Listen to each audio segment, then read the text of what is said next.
Hi everyone, it's Courtney. Welcome back to the Book Nook.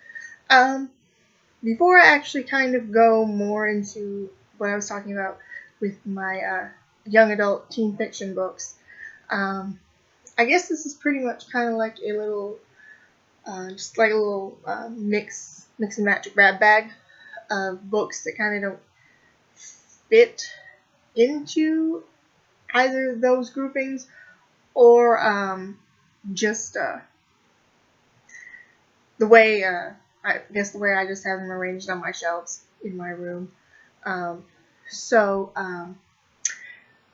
first, first set of books that I want to talk about is these. This is a trilogy book set by author John Jakes. Um, the 1980s TV miniseries of North and South, starring the late Patrick Swayze, and a cast of many talented actors, was something that my mom liked to watch, and she got it.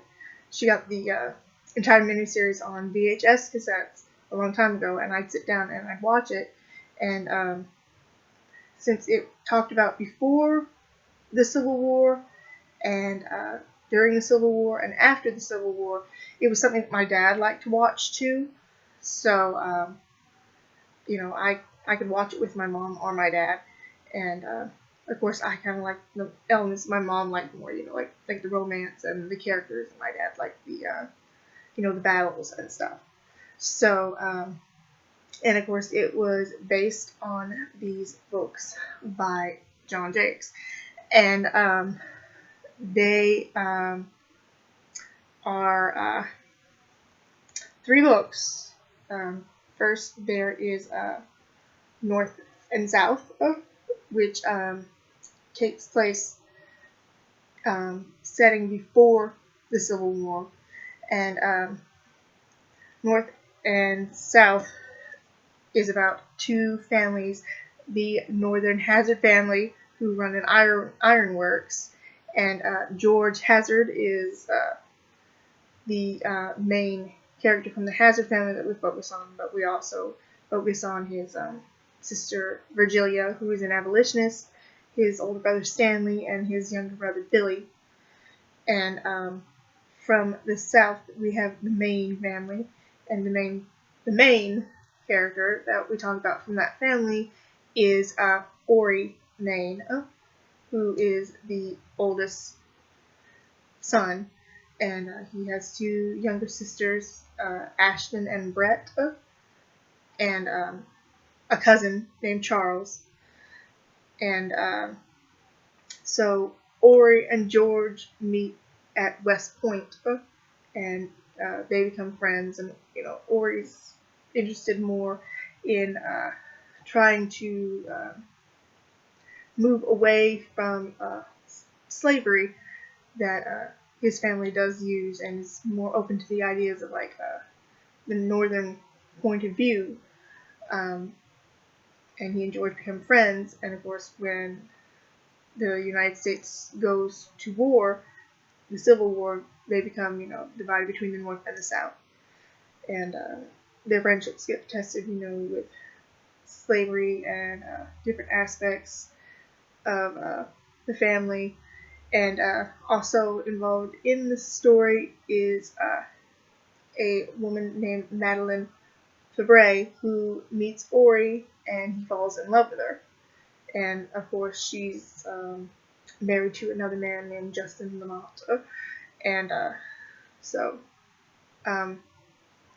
I got North and South. This one, if you couldn't tell, the other two are much bigger. I got this from a Peddler's Mall, a thrift store, for like 50 cents. It still even has the sticker. Like I said, I try not to take the stickers off because then it leaves the book all sticky. So, but that is the first book, and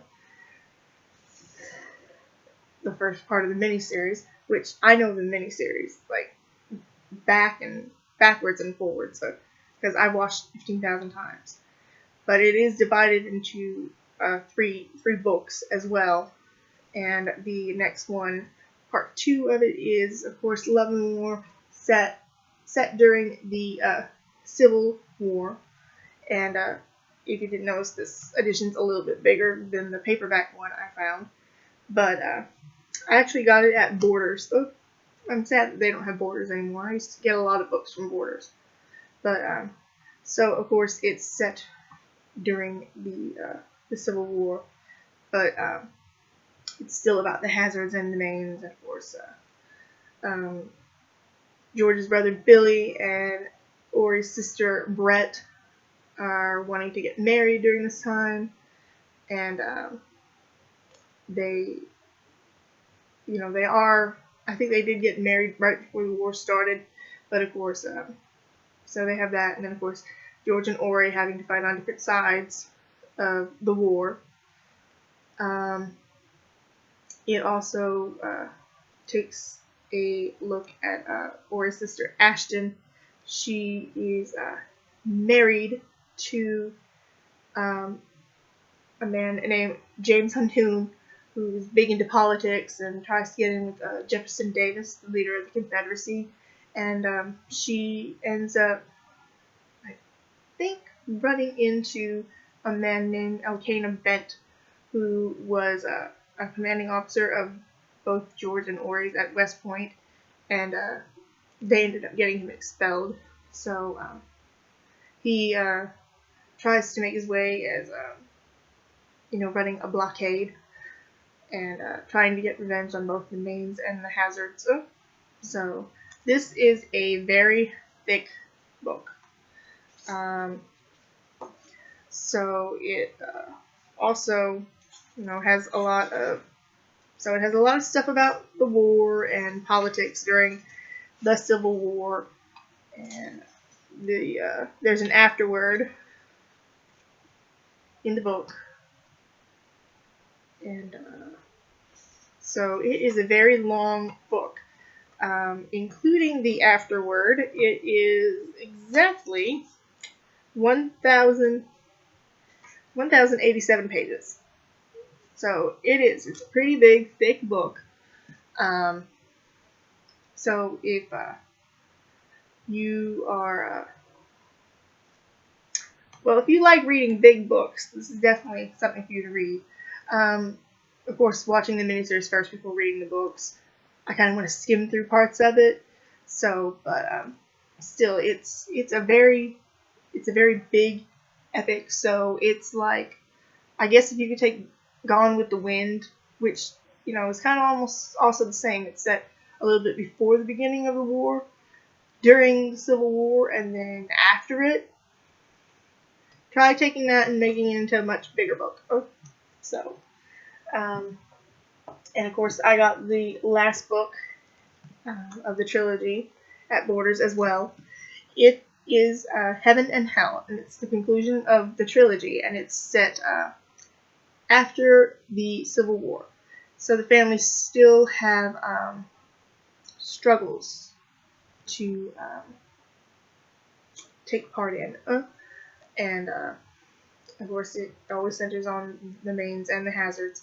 And of course, with Billy and Brett being married, the families are joined equally. So it's set after the Civil War. I think Ori ends up dying, and then it kind of focuses more on Madeline trying to keep the main home, Mount Royal, from being sold off. And a difference in this is, I don't know how they got away explaining it in the TV miniseries of it, but in the books, Ori actually has an older brother named Cooper, and he's focused on in the books as well. So I kind of left him out of the other two books that I just talked about. Like I said, most of my knowledge is retained from watching the miniseries, which I've seen 15,000 times, and I read the books like a really long time ago. I mean, it's also a good thing to read about, also knowing, what our families kind of probably had to go through after these wars. So, but the Main plot line, of course, is Mount Royal, and I think it gets burned down, and Madeline is trying to save it, and Or's gone, and she asks for help from George, and he comes to help, and Alcane Event is still around, and he ends up going after Charles Maine's son and kidnapping him, which brings the family together to try to find his son and trying to get the plantation back to normal. And there's scenes that involve the KKK and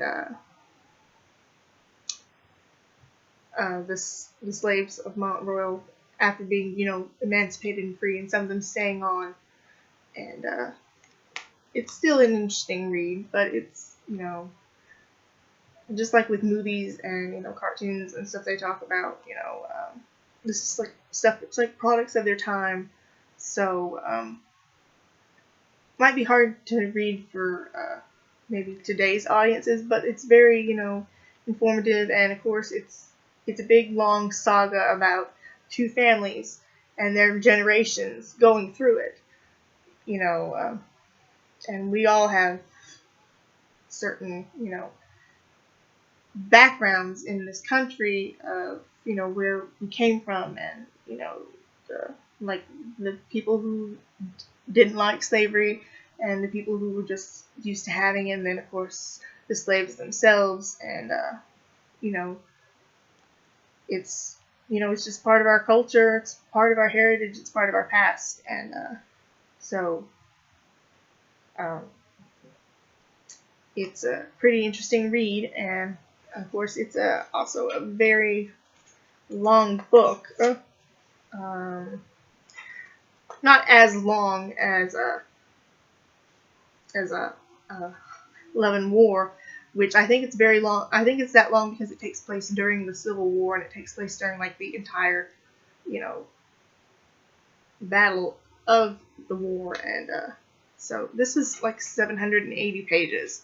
So again, it's a big, thick read, but it's very good. And of course, like I said, if you ever saw North and South, the mini series, and never read the books, then this would be interesting. Yeah, 812 pages is what the first book is. So pretty standard. So the type is very, very small. So it's not a large print book, the copies that I have. But I'm pretty sure you could probably find it in larger print if you wanted to. So next up is I know this fits more into the young adult teen stuff that I'm going to be covering soon, because I have a lot of young adult teen books to go through. So, but this is one of the things I got on my trip to Louisville at a Goodwill store, and it is from a series called Once Upon a Dream, and this one is called The Rose, and it's based on the fairy tale of Beauty and the Beast, and of course I love fairy tales. So so there's supposed to be a haunted mansion, and this young girl named Bonnie Oliviera runs into it, and so it's haunted by a beast, and his name is Peter Crowley, and of course he's been transformed into an ugly beast, and he has an enchanted rose, and of course he has to earn love before the last petal falls, or he's going to stay a beast forever.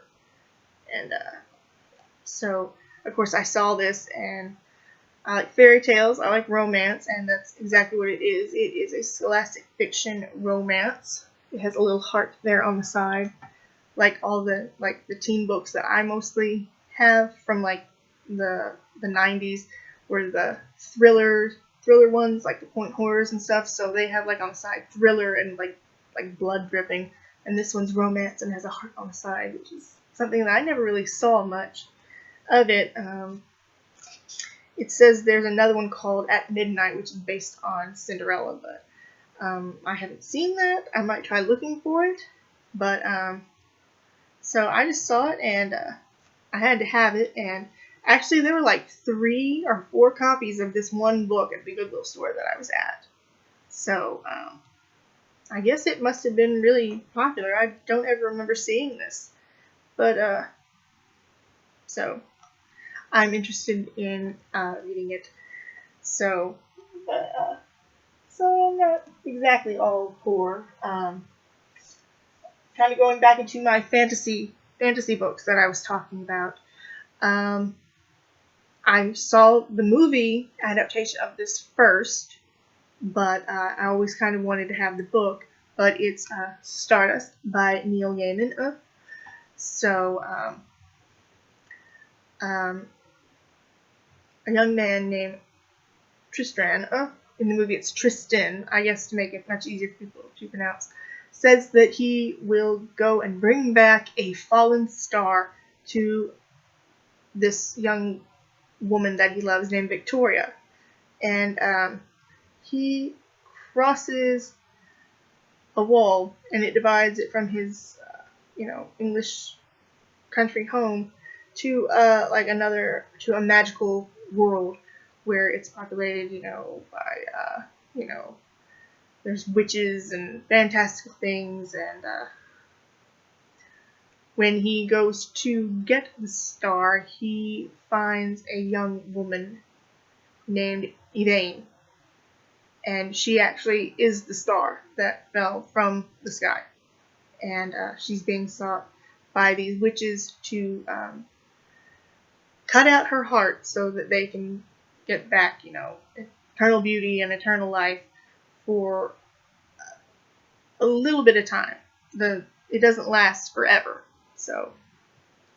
But it's I have yet to actually read it, but it's described as the beloved fairy tale for grown-ups. So, but I enjoyed the movie, so looking forward to reading this.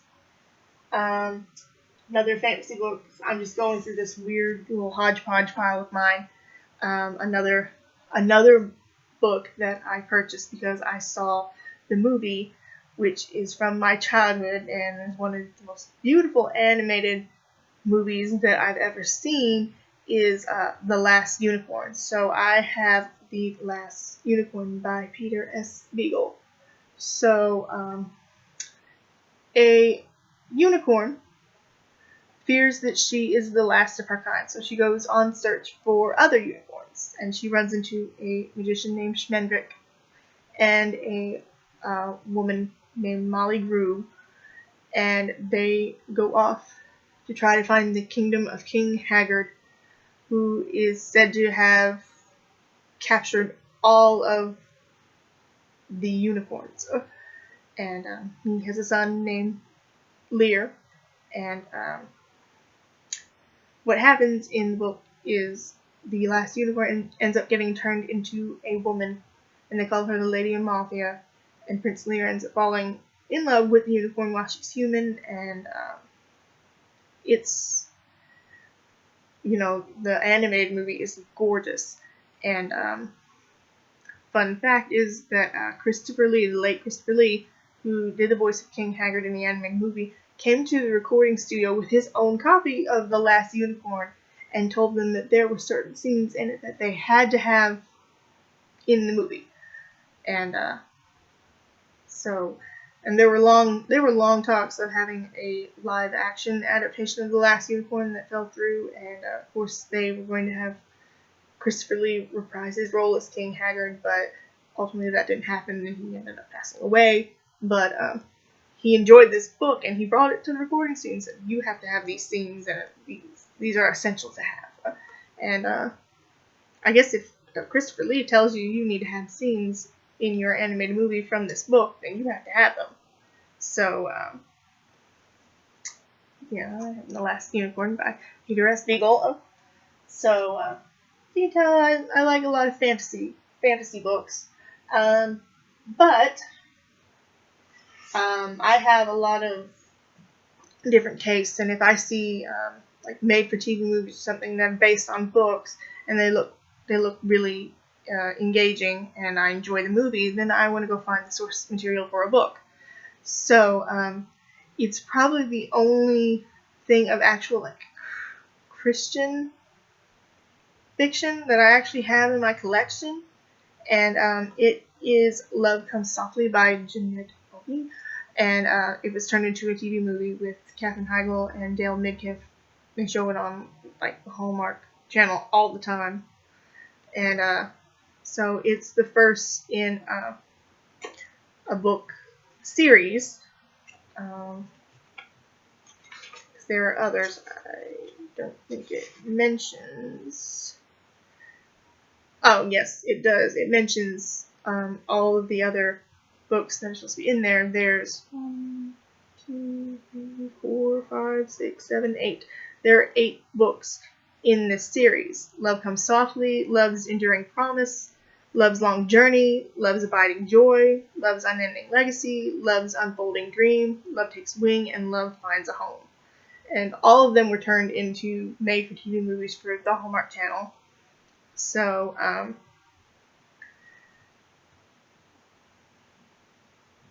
a young woman named Marty and her husband are traveling westward across the frontier, and Marty's husband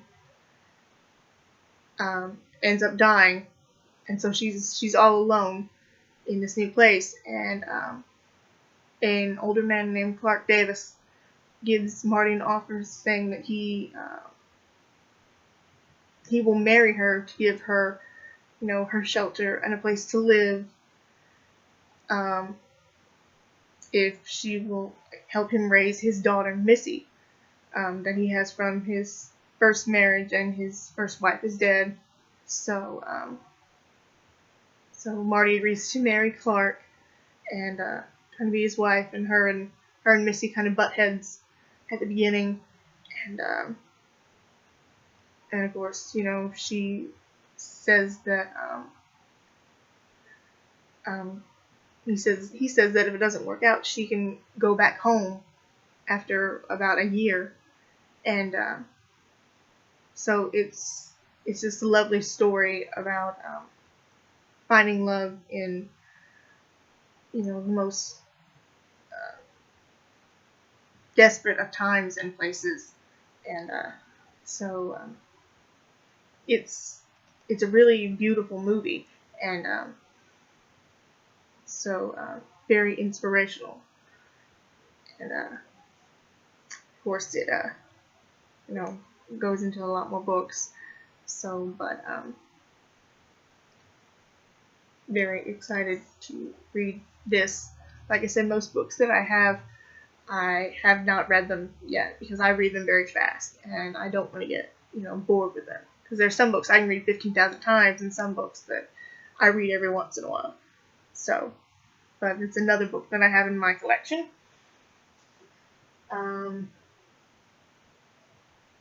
Two books that I have are by Annette Curtis Klaus, and so she has one book that's about vampires and another book that's about werewolves. So the first book that I actually got is Blood and Chocolate by Annette Curtis Klaus. There is a movie based on it. It has slight differences between the actual plot of the book, but most of it is the same. A young girl named Vivian, and of course she can turn into a wolf. So they call them the Loup-Garou, and so she's a young woman who can turn into a wolf. So I guess it'd be more like she was a shapeshifter instead of a werewolf, but of course that's mostly what we call, that kind of genre. But she falls in love with a young man named Aiden, and she doesn't know whether she wants to still be a part of her pack family or be more human, because she wants, to tell Aiden who she really is, and he's sort of, fascinated by magic and stuff like that. So she thinks that he might understand, but she's afraid she might betray her pack, her family. So I like how the last line of the description on the back brings the title a little bit more meaning. Most of it comes from Vivian works in a chocolate shop. So, but what is she really, human or beast? Which tastes sweeter, blood or chocolate? So, again, most of the time, movies, TV movies, based on books, want to read the source material. So, of course, it's another one of those books about werewolves. I think I got this in like the little like bargain section of books at Books A Million. So, and the other one is about vampires, and it's called The Silver Kiss. I found this copy at a thrift store for only $3. So, a young girl named Zoe, her mother is sick with cancer. She ends up meeting a young man named Simon, and Simon is a vampire, and he is seeking revenge for the death of his mother 300 years ago, and the actual murderer of his mother is his brother, Christopher. So he's wanting Zoe's help to try and find his brother. There is a twist about Simon and Christopher's relationship as brothers, but I won't spoil it because it's something that you'd have to read for yourself. As I say almost every time about movies, like go watch it for yourself or read the book for yourself. But but he comes to Zoe for help, because she's in a very lonely place with her mom being sick, and I guess Simon being a vampire appeals to her because perhaps maybe Simon can help her mother, who she's dying, and I guess if you could find a way to keep somebody that you love who's very sick from dying, any way possible, you would try and do everything that you could.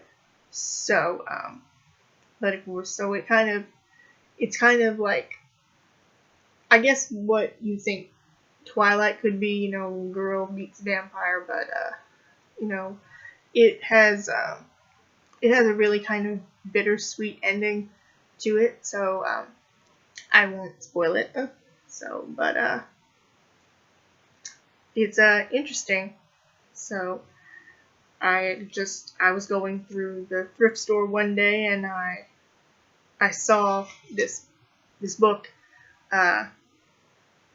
in like the young adult section, and I'd never seen it before, and it just looked really interesting. So it also talks about, of course, her other book, Blood and Chocolate, here and there, and it's got like a list of Lois Duncan books.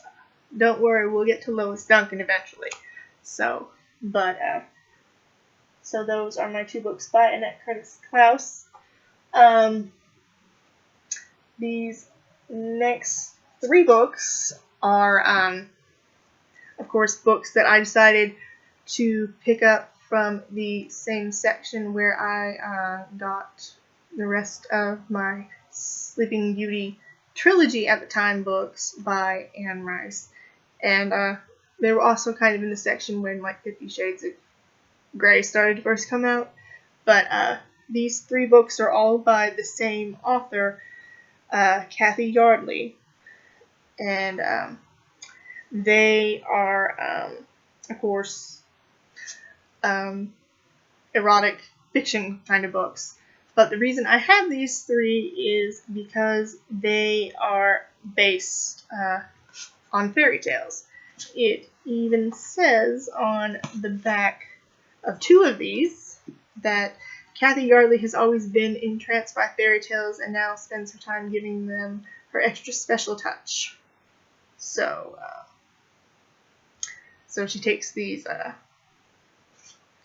fairy tales and makes them more adult oriented. So, of course, these 2 are a little different with their covers. They're very Twilight-esque with, So, they have, this other book, it has a Twilight-ish kind of cover with like a red rose on the front. But the one I got first was Radish, The Awakening of Sleeping Beauty. So, a young girl named Aurora Jacquard is about ready to have sex for the first time, and she ends up falling into a coma.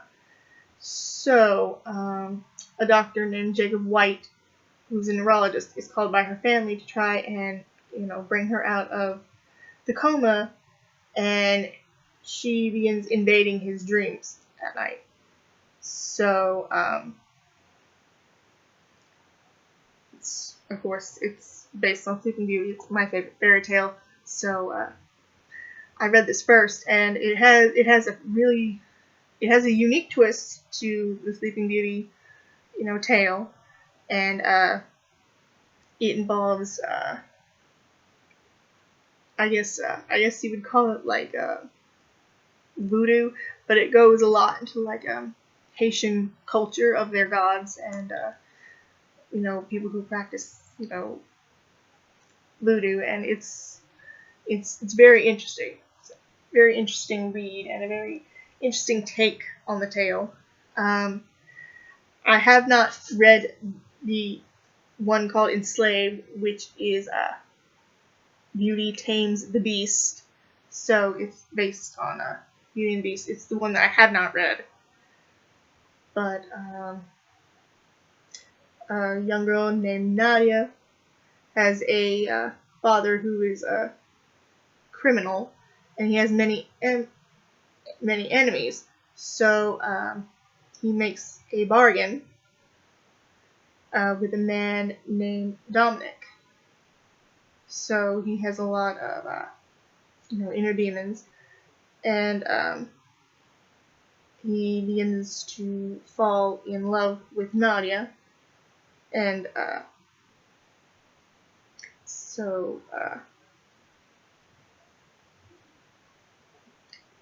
interesting. The other one that I've read, I read it a long while back, and of course it's Crave, The Seduction of Snow White. So, Beth Cordova has a wicked stepmother, and of course she's missing. So she takes refuge in a commune where having sex is forbidden. So she meets a young man named Stephen Trent, and Beth ends up falling for him, and the stepmother, of course, is after Beth, and eventually is hot on her trail, and so very, very adult stuff. Again, not not as overt as Anne Rice's stuff, but still really sensual and erotic tellings of these stories. So So not like Anne Rice, but not like E.L. James. So kind of in between. But they're interesting takes on exploring, you know, sexuality and eroticism. And take your pick. You know, you're either too prudish, or you know, you got a very open mind. Let's just put it that way. So next, I have a book by John A. Russo. John A. Russo helped George Romero write Night of the Living Dead. Eventually, they sort of had like kind of a falling out kind of thing. And then, of course, you know, George Romero made like Dawn of the Dead, Day of the Dead, and but John A. Russo actually has more of a right to like Night of the Living Dead. So when we got like Return of the Living Dead that came out, that was more of the John A. Russo side than the George Romero side. And John A. Russo has written a lot of horror books. So I'm going to look in here real quick and see if it says anything about it, because it talks a lot about other books in these series. So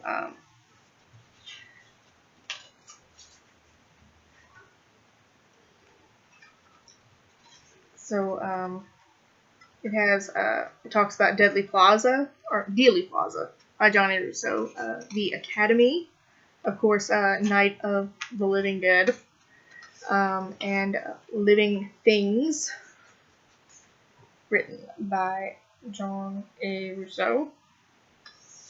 So, let's see. And of course, there's the Majorettes, and so let's see if there's anything else. And the book I'm talking about is The Awakening by John A. Russo. I originally had this as a book. It belonged to my friend Amy's grandfather, and when he passed away, they were going through his things, and she found an older paperback version of the book and said, "This is horror. I know you like horror books. Would you like to have it?" So I took it, and I got through most of it. The reason I got rid of the copy that I had is it had this cover of a man's head, and his head was tilted, and his face was like divided in half, and it was this really grotesque kind of haunting face, and it gave me the heebie-jeebies. So I ended up giving it away, but I read most of the story and I liked it, but I just always had that face on the cover whenever I get to a certain point where I had to stop, and it would creep me out. So I ended up getting rid of it and ended up getting this copy off Amazon so that it wouldn't creep me out anymore. But yeah, it got turned into a movie in like 1990, and it's got Tom Savini acting in it. Tom Savini, who's a great horror movie makeup master, and it also has Moon Zappa, Frank Zappa's daughter, in it, and it was directed by John Russo himself. So, and they released it as a film called Heartstopper, and I actually have the movie on DVD, but I have it underneath the title of Dark Craving, and I'll eventually maybe get to that when I start talking about Halloween horror movies, because I don't think I've talked about it yet. But I did get through it, but it's just that cover, it creeped me out. So this is kind of more of a tame version, you know, handsome guy's face, but the other half is like, creepy. But the original horror paperbacks from like the 80s and the late 70s and stuff, they will creep you out. So I got this more tamed copy. But it's about a man named Benjamin Latham who is accused of being a vampire long ago, and he's from the 18th century, so he ends up getting accused of being like a vampire or a witch, and he ends up getting hanged, and he comes back to life in the modern 20th century as a vampire. So he ends up meeting a woman and falling for her. And on his trail, though, is this detective who is going after Benjamin. And also in this 20th century world, he has a descendant of his who is not all right in the head. And once he discovers Benjamin and finds out that he's a vampire, he uses that to go to really, dark place. And it's an interesting kind of read. There's one part in it where I started reading the first part where Benjamin meets this little girl, and his goal isn't to hurt her or anything, but something happens where the little girl ends up dying, and that's what brings this detective into this world. And in the movie, the detective is played by Tom Savini, and his character in the movie has a little girl. So, it kind of brings about how he gets involved in this story. But, so, that's The Awakening by John A. Rousseau, and I haven't gotten all the way through it, but now that I have a version of a cover that won't give me nightmares at night, maybe I can get through it. So, speaking of horror covers, like I was saying, books in like the 70s and the 80s and early 90s of paper horrorbacks, horror paperbacks, they always had interesting covers. And a book that I talked about in my library a long time ago, with like just skimming through the books, a book that I have, I guess I'll bring it out and talk about it again, is Paperbacks from Hell by Grady Hendrix, who talks about, all those books that, came out. And Paperbacks from Hell goes into pretty good detail about some books, and it has lots of illustrations of all those covers. And it goes up to a point talking about in the early 90s, going up as far as talking about, like, even when Fear Street books and stuff came out. And but he also has a book, Grady Hendrix does, and it is called My Best Friend's Exorcism. I found this at Books A Million, and since I read Paperbacks from Hell, I decided I would give it a chance. I haven't read it yet, but the reason I picked up the book is not only because Grady Hendrix was very good about talking about all the books in Paperbacks from Hell. This cover of this book is amazing. Look at it. They have it kind of set up to make it look like a video box from a VHS store, because it has this Be Kind, Please Rewind sticker here in the corner, and the cover's designed to be like kind of hanged at the corners. It even has VHS down here, a little VHS sticker, and that cover art is it's just beautiful. And even the back of it has like a staff pick and little like image of like from some sort of 80s slasher down here, and it's about two girls, Abby and Gretchen. They're best friends. But after they go skinny dipping one night, Gretchen begins to act different. So Abby starts trying to figure out what's wrong with her friend, and it's said here on the back it's like an unholy hybrid of Beaches and The Exorcist. So I like The Exorcist. Beaches is a chick flick.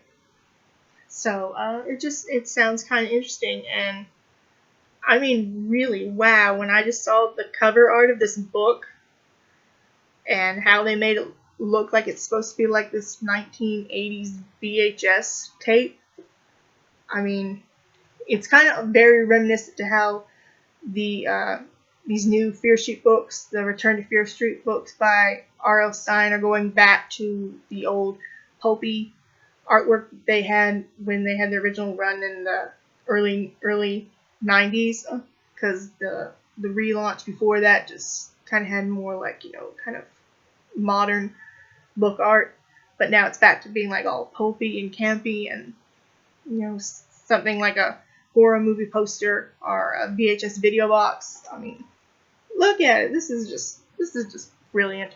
I want this as a poster so I can hang it on the wall.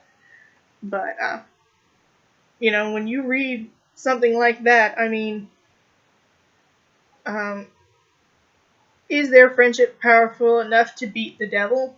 I mean, I'm interested. I'm intrigued. So that's it's kind of like a little grab bag of stuff to show you that I can read anything. It can be, from Christian fiction to horror to cheesy teen romance to fantasy. I mean, anything's fair game. If you pick a book up and you read the description, or you see, a cover and it just grabs your attention, go for it. It doesn't matter what you read. You can read as many different genres as you want. Branch out. Try to find something different. And then, of course, sometimes you always find stuff that you end up enjoying. So, like I said, I have a lot of stuff based on, fairy tales, and, I like, like a lot of like teen horror books, like the Point Horror and the Fear Street books, stuff that I'm eventually going to get to because I have so much of it. And so that's going to be this episode of the Book Note, running pretty long again. So again, people who watch these videos, thank you very much. I know I ramble and repeat myself and kind of stumble on the words that I want to say, but thank you for joining me, and I still have plenty of books to talk about. So I hope to see you next time, and until I do, have a good day.